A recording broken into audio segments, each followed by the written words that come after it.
Bienvenue à cette nouvelle analyse de source. Aujourd'hui, on se penche sur la performance et puis aussi la stratégie d'un acteur vraiment clé du transport maritime mondial de véhicules, Höegh Autoliners. Pour ça, on se base sur leur présentation des résultats du deuxième trimestre 2025, une présentation qui date du 2 août.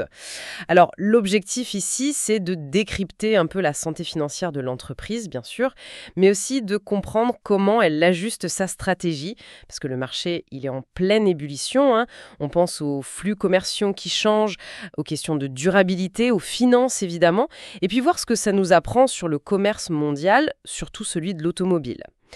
La question qu'on pourrait se poser, c'est comment une boîte comme ça navigue dans des eaux commerciales, disons complexes, tout en lançant des investissements qui sont juste énormes pour l'avenir. Alors, on va décortiquer tout ça. Commençons peut-être par la vue d'ensemble. La présentation, elle retrace leur stratégie à travers les cycles du marché. Ils parlent de vendre des navires au bon moment, de renégocier les tarifs, de sécuriser l'activité avec des contrats long terme, de renouveler la flotte. Et maintenant, ils ajoutent de la capacité à court terme. Concrètement, aujourd'hui, ça donne quoi? Oui, c'est une stratégie assez adaptative, on peut dire. Le marché actuel, il est vraiment dominé par une croissance explosive des exportations depuis l'Asie. La Chine surtout. Leurs chiffres y montrent une hausse de 94% sur 4 ans glissants pour les exportations chinoises de véhicules. C'est énorme. Pendant ce temps, les volumes transatlantiques, eux, ils restent plutôt stables. Ah oui, donc ça crée un déséquilibre Est-Ouest. Exactement. Ça crée un déséquilibre Est-Ouest qui est de plus en plus marqué. Le volume total qui part d'Asie a bondi de 47% entre le T3 2021 et le T2 2025. Et eux, Autoliners, ils tirent parti de cette croissance grâce à leurs nouveaux navires qui arrivent et puis aussi à leur capacité à affréter d'autres navires sur le court terme. Et ça, c'est un point crucial qu'ils soulignent dans la présentation, ce qu'ils appellent la normalisation du marché de l'affrètement en 2025. La normalisation, c'est-à-dire? Après 2022-2024, où les taux étaient vraiment prohibitifs, quasi inaccessibles, le marché s'est rouvert, comme ils disent. Et ça, c'est fondamental. Ça leur redonne une flexibilité vitale. D'accord. Ils peuvent maintenant louer de la capacité temporaire pour honorer leur contrat long terme. Et ça fait le pont en attendant les autres navires neufs qu'ils ont commandés. D'ailleurs, il y a un graphique intéressant dans leur présentation. Ils comparent leur propre coût d'affrètement, le TCE, le Time Charter Equivalent, qui est en gros le revenu net journalier après coût variable comme le carburant. Ils comparent ça au taux du marché spot. Et on voit qu'ils peuvent maintenant affréter à des niveaux qui sont économiquement viables par rapport à ce que rapporte leur contrat client. Donc, ils ajoutent de la capacité court terme comme ça, via l'affrètement, mais la présentation parle aussi de vente de navires. Le Höegh Beijing, par exemple, vendu pour 43 millions de dollars. Comment ça s'articule ces deux choses, vendre des vieux navires et en affréter d'autres? En fait, c'est vraiment les deux faces d'une même pièce. C'est une stratégie très active d'optimisation, de montée aux gammes de la flotte, on pourrait dire. D'un côté, oui, ils vendent les navires plus anciens. Le Beijing, c'est le dernier, mais avant, il y a eu les Bangkok, Kobe et Chiba, New York. Ils profitent de prix encore élevés sur le marché de l'occasion. Malin. Oui, c'est une bonne gestion d'actifs au bon moment. Et de l'autre côté, et c'est là que ça s'articule, ils exercent des options d'achat qu'ils avaient à des prix jugés très attractifs sur des navires qu'ils affrétaient déjà. Mais des navires plus récents, plus grands et surtout plus efficaces énergétiquement. On parle des Copenhague, Berlin, Saint-Pétersbourg, Jacksonville, Jeddah, Tracer et Trapper. Ah oui, d'accord. Et le résultat net de tout ce mouvement, il est assez impressionnant. Ils augmentent leur capacité en propre de presque 29 000 CUE, équivalent voiture. Ils rajeunissent la flotte concernée d'environ 5 ans en moyenne et ils augmentent la taille moyenne de ces navires de 1400 CUE. Et tout ça sans plomber les finances, FSR? C'est ce qu'ils soulignent, oui. Que c'est fait à un coût d'acquisition net relativement faible et que ça préserve leur capacité à verser des dividendes. C'est une gestion très dynamique du portefeuille d'actifs. L'idée, c'est de créer de la valeur à long terme, mais tout en s'adaptant aux besoins immédiats grâce à cet affrètement qui est redevenu plus accessible.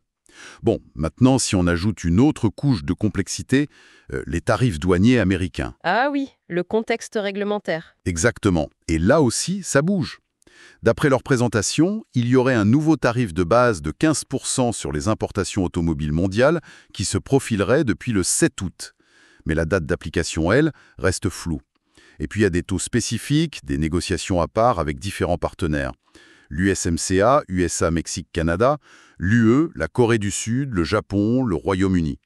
Pour la Chine, il y a une trêve qui a été prolongée apparemment. Et il n'y a pas que l'automobile. Non, justement. Faut aussi noter que les tarifs sur l'acier et l'aluminium, ceux de la section 232 pour la sécurité nationale, ils ont été étendus à 407 produits supplémentaires. Ça inclut des équipements lourds, des éoliennes, du matériel ferroviaire, des pièces auto. Ça découle d'une révision de cette même section 232. C'est un sacré casse-tête réglementaire. Et pour un transporteur comme EGE Autoliners, quel est l'impact direct? Il parle d'une modification de l'USTR, le représentant américain au commerce. Ça change quoi pour eux? Alors, pour les navires qui transportent des véhicules fabriqués à l'étranger vers les États-Unis, le gros changement, annoncé le 6 juin 2025, c'est qu'on passe d'une taxe par véhicule, c'était 150 $ par CIU, à une taxe basée sur le tonnage net du navire, fixée à 14 $ par tonne net. D'accord. Et ça s'applique quand? À partir du 14 octobre 2025 normalement. Il y a des exemptions pour les navires sous programme de sécurité maritime américain ou les navires gouvernementaux. EGAOS Autoliners, eux, ils ont estimé l'impact annuel brut de cette nouvelle taxe à environ 30 millions de dollars sur leur activité. Quand même. Et ils font quoi face à ça? Leur approche déclarée, elle est triple. D'abord, maintenir le dialogue avec toutes les parties prenantes. Ensuite, remonter de l'info via les associations professionnelles du secteur. Et enfin, discuter des impacts sur les coûts avec leurs clients, les constructeurs auto. Bon, il faut préciser, nous on rapporte les faits tels que présentés dans la source. On ne prend pas parti sur la politique tarifaire elle-même. Bien sûr, bien sûr. Donc ils jonglent avec ces questions réglementaires. Mais pour sécuriser leurs revenus, comment ils font? La présentation dit qu'ils sont complets pour 2025 et 2026. Avec une couverture contractuelle très haute, 81% au T de 2025, ça veut dire quoi en termes de stabilité? C'est un pilier de leur stratégie, clairement. Et c'est un gage de stabilité très important. Atteindre 81% de couverture contractuelle, c'est en hausse de 5 points par rapport à fin 2024. Et avoir une durée moyenne de contrat de 3,3 ans, ça donne une visibilité énorme sur les revenus futurs. C'est précieux dans ce secteur qui est connu pour être volatile, quoi. Oui. D'ailleurs, il mentionne avoir renouvelé en août un contrat majeur, plus de 100 millions de dollars, sur une route clé. Et la présentation fait aussi une distinction utile entre les contrats fermes qui garantissent des volumes et ce qu'ils appellent les rate agreements. C'est quoi ça, les rate agreements? C'est des accords tarifaires annuels, souvent avec des transitaires ou des vendeurs de véhicules d'occasion. Mais il n'y a pas d'engagement ferme sur les volumes. Et puis, il reste la part traitée sur le marché spot qui est plus volatile.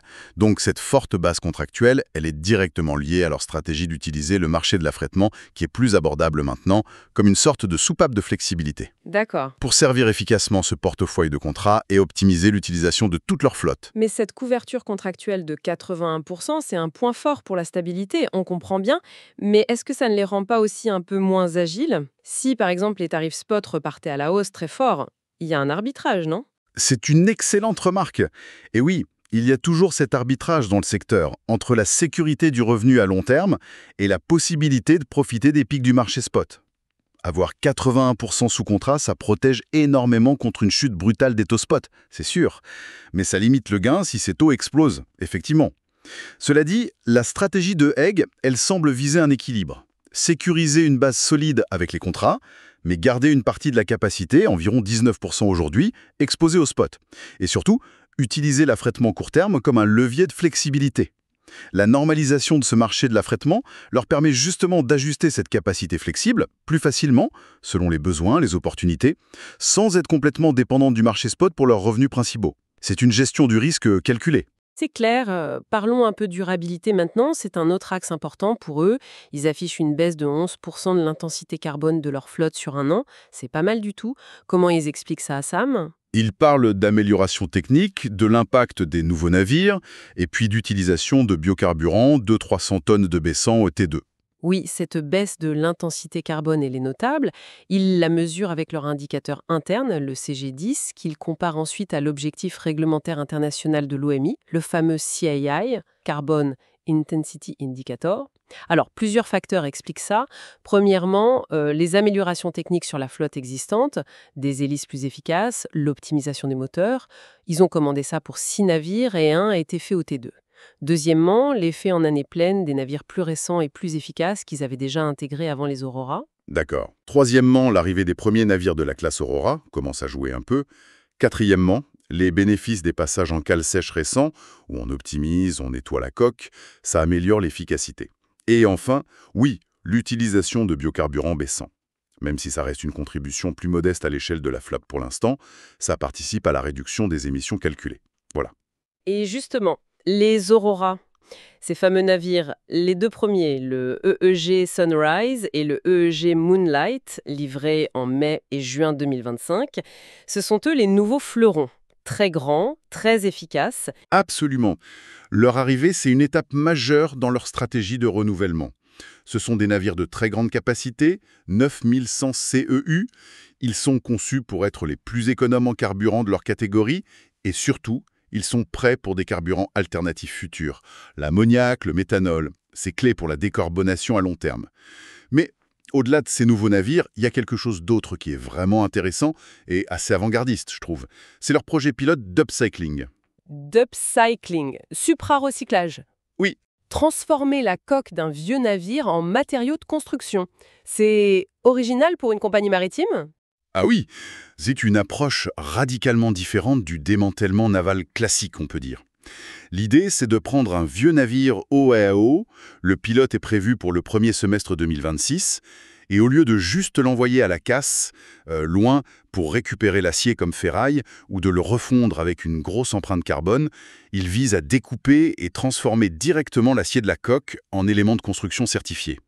Des poutres, des profilés, ce genre de choses. Et ça, où? En Europe. Probablement en Norvège. Ce qui est potentiellement disruptif là-dedans, c'est pas juste le recyclage.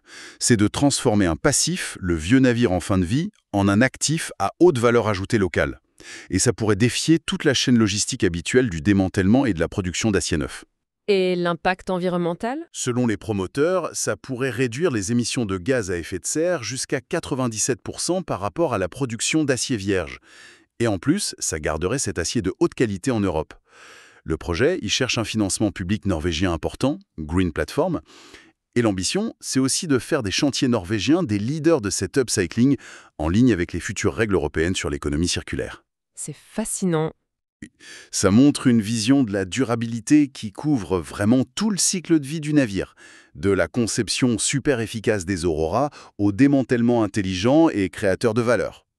Bon, venons-en maintenant aux chiffres financiers du trimestre. Globalement, la performance, elle reste très solide.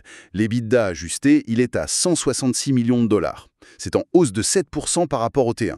Le chiffre d'affaires, lui, atteint 367 millions, donc plus 12%. C'est tiré par une augmentation nette des volumes transportés, plus 11% pour un total de 3,9 millions de mètres cubes. CBM. Le taux de fret brut moyen, il est stable, 95,2 $ par CBM. Et le taux net, lui, après les coûts de soute et de port, a légèrement augmenté à 81,6 $ par CBM. Le bénéfice net avant impôt est de 124 millions de dollars. Attendez une seconde. 124 millions de bénéfices avant impôt. C'est en baisse de 20% par rapport au T1, si je lis bien. Comment on explique ça alors que l'EBITDA et le chiffre d'affaires montent? Oui, vous avez raison, le chiffre brut montre une baisse, mais la présentation l'explique très bien en fait. Le premier trimestre 2025 avait profité d'un gain exceptionnel. C'était 36 millions de dollars liés à la vente d'un navire, le Hug New York. Ah, d'accord. Donc si on enlève cet élément exceptionnel du T1 pour pouvoir comparer les performances opérationnelles récurrentes, eh bien le bénéfice net avant impôt du T2 serait en fait en hausse, d'environ 6% par rapport au T1 ajusté. Donc la performance opérationnelle sous-jacente, elle, s'est bien améliorée. D'accord, c'est plus clair comme ça. Mais on voit quand même que la marge d'EBITDA, elle, a un peu fléchi, de 47% au T1 à 45% au T2. Quelle est l'explication qu'il donne pour ce léger tassement de la rentabilité? Il pointe deux raisons principales dans la présentation. D'une part, une efficacité réduite du réseau. Ça fait sans doute référence au déséquilibre Est-Ouest dont on parlait. Une forte demande au départ d'Asie, ça peut obliger les navires à faire des trajets de repositionnement moins chargés, voire à vide sur certaines parties, et ça pèse sur la rentabilité globale du réseau.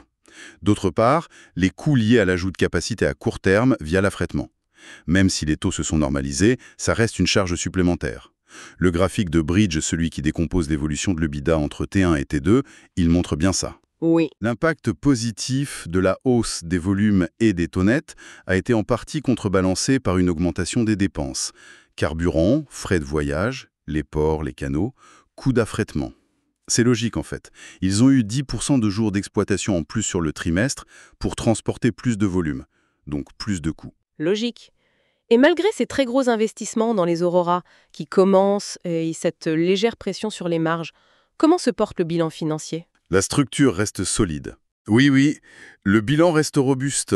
Le ratio de fonds propres est à 54% à la fin du trimestre. C'est solide. Il a un peu baissé par rapport au trimestre précédent, mais c'est l'effet combiné des investissements dans les nouveaux navires et du paiement du dividende. C'est normal. La trésorerie reste confortable, 204 millions de dollars disponibles, et en plus, ils ont eu une ligne de crédit non utilisée de 219 millions. Ça donne une bonne marge de manœuvre. Et la dette? L'augmentation de la dette nette sur le trimestre, elle est tout à fait logique aussi. Elle reflète les tirages faits pour financer la livraison des 2 premiers Aurora. Le tableau des flux de trésorerie confirme la bonne santé opérationnelle. L'entreprise a généré un cash flow opérationnel important, 153 millions de dollars, et ce cash a largement suffi à couvrir les investissements, surtout les Aurora et les cales sèches, mais aussi le remboursement prévu d'une partie de la dette et le paiement du dividende du T1. Et puisqu'on parle du dividende, la présentation annonce 137 millions de dollars qui seront versés en septembre. Ils insistent sur le fait que c'est le 13e trimestre de suite. C'est vraiment devenu une politique bien ancrée chez eux, on dirait, hein. Tout à fait. Ils mettent ça clairement en avant, cette régularité. Et puis, le montant total retourné aux actionnaires depuis le début, 1,5 milliard de dollars maintenant. C'est un élément central de leur communication aux investisseurs. Et ça s'inscrit dans leur stratégie globale, maintenir un retour sur investissement attractif pour les actionnaires, tout en continuant à investir massivement dans le renouvellement, la décarbonation de la flotte et en naviguant au mieux les cycles complexes du marché maritime. Ils montrent que c'est possible de faire les deux. Bon, si on essaye de résumer un peu ce qu'on retient de ces sources sur EOI Autoliners au T2 2025, on voit une entreprise qui montre une belle résilience et une gestion stratégique assez fine, quand même. Elle adapte sa flotte, sa politique de contrat aux mutations rapides du marché, la poussée asiatique, ce marché de l'affrètement qui redevient accessible. Elle fait face aux complexités commerciales, comme ces nouveaux tarifs américains. Tout ça en lançant des investissements majeurs dans des navires nouvelle génération, plus efficaces, et en explorant des voies innovantes pour la durabilité, comme ce projet d'upcycling assez unique finalement, et le tout en gardant une structure financière solide et en assurant un retour régulier aux actionnaires. Oui, ce qui est vraiment frappant ici, c'est cette interaction permanente et complexe entre les grands courants du commerce mondial, les décisions géopolitiques qui se traduisent en tarifs, en réglementation, et puis la pression de plus en plus forte pour décarboner une industrie qui est essentielle, mais aussi polluante, comme le transport maritime, et voir comment un acteur comme OH Autoliners ajuste sa stratégie en temps réel. Cet équilibre constant entre la sécurité des contrats long terme et la flexibilité nécessaire de la capacité à fréter, la gestion active de la flotte, les investissements dans le futur, ça nous donne une photographie très concrète des défis et des stratégies d'adaptation qui sont à l'œuvre dans la logistique mondiale aujourd'hui. C'est vraiment ça. Et tout ça, ça nous amène peut-être à une question pour aller plus loin. Une question qui n'est pas directement dans les sources, mais qui s'en inspire. D'un côté, on a ces investissements massifs dans des navires neufs, conçus pour potentiellement utiliser des carburants verts, comme l'ammoniac ou le méthanol, les Aurora. Et de l'autre, cette réflexion poussée sur le recyclage à haute valeur ajoutée des anciens navires via l'upcycling. Alors comment l'équation économique de la transition vers un transport maritime vraiment plus durable pourrait se redessiner dans la prochaine décennie? Quelles seront les implications financières réelles, non seulement pour les transporteurs eux-mêmes, mais aussi pour leurs clients, et puis au final pour nous tous? C'est une question complexe et on n'en voit ici que les débuts.